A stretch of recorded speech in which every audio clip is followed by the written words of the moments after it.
দিতে পারি, তোমাকে এই করে দিব, তোমাকে সেই করে দিব, ভোট প্রতিশ্রুতি দেন। আপনারা দিয়ে কি কথা রাখেন?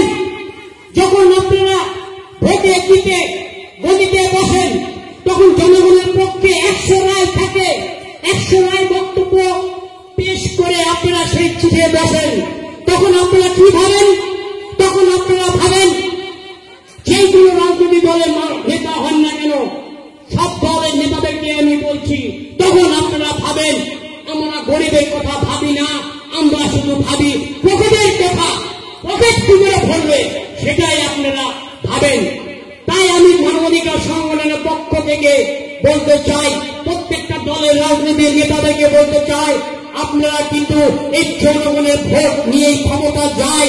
ক্ষমতা যখন আপনারা ভোট করেন তখন কিন্তু আর জনগণের কথা ভাবেন না, তখন শুধু আপনারা ভাবেন পকেটের কথা।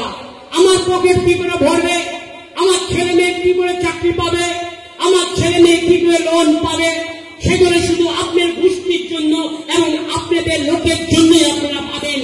যে জনগণ আপনাকে ভোট দিয়ে পার্লামেন্টে পাঠায়, যখন পার্লামেন্টে আপনারা যান তখন কি গরিবদের কথা আপনারা তুলে ধরেন? তুলে ধরেন না। তখন আপনারা তুলে ধরেন পকেটের কথা। আমার কি করে 1 কোটি আছে 10 কোটি হবে সেটাই আপনারা ভাবেন।